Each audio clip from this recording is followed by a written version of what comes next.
మందపల్లి శ్రీ మందేశ్వర స్వామి వారిని ప్రముఖ సినీ నటుడు రాజీవ్ కనకాల శనివారం దర్శించుకున్నారు. కోనసీమలో జరుగుతున్న సినిమా షూటింగ్ సందర్భంగా ఆలయాన్ని సందర్శించిన ఆయన స్వామివారికి తైలాభిషేకం నిర్వహించారు.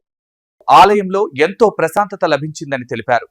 శని దోషాలు ఉన్నవారే రావాలనేది అపోహ మాత్రమేనని, అందరూ స్వామివారి దర్శనం పొందవచ్చని పేర్కొన్నారు.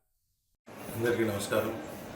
ఇక్కడ మందపల్లిలో మందేశ్వర స్వామి వారి దర్శనార్థం ఈరోజు ఉదయం రావడం జరిగింది.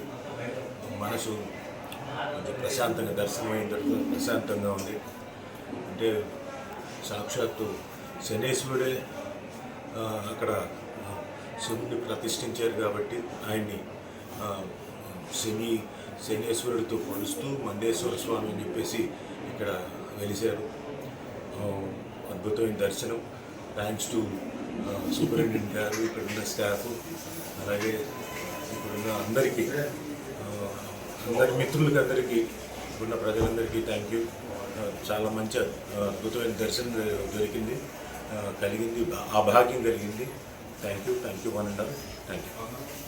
ఇక్కడ మందేశ్వర స్వామి ఆలయానికి వచ్చిన తర్వాత తెలిసిన విశిష్టత ఏంటంటే అండి, మామూలుగా శనేశ్వరుడికి శని బాధలు ఉంటేనే ఇక్కడికి వచ్చి దర్శించుకోవాలంటారు. కానీ ఇక్కడ ఏమీ లేదండి. ఎందుకంటే పరమశివుడిని అందరూ దర్శించుకోవచ్చు, అందరికీ ఆ భాగ్యం కలుగుతుంది, అందరికీ మంచి జరుగుతుంది. పైగా శని కృప ఇంకా ఎక్కువ ఉంటుంది వచ్చి దర్శించుకుంటే. నేను కూడా మామూలుగా అంతకుముందు నాకు ఏదో శని దోషం ఏదో ఉంది అంతకుముందు అన్నప్పుడు ఒక 4 months 5 months నాది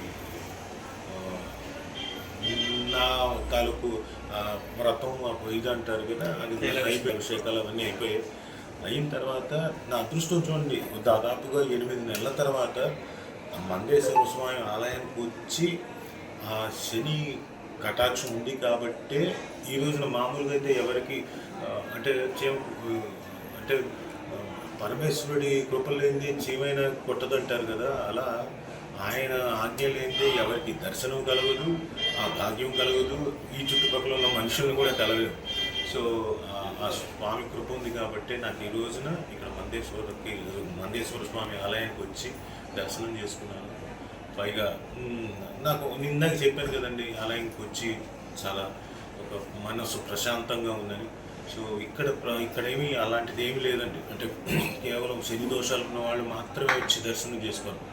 అందరూ రావచ్చు, ఏ వారమైనా రావచ్చు, ప్రత్యేకంగా సోమవారం, శనివారం, అన్ని వారాలు రావచ్చు. వచ్చి పరమేశ్వరుని దర్శించుకోండి. మీకు మీ బాధలన్నీ పోతాయి, మీకు అన్నీ మంచి జరగాలని. సర్వే జనా సుఖినో భవంతు.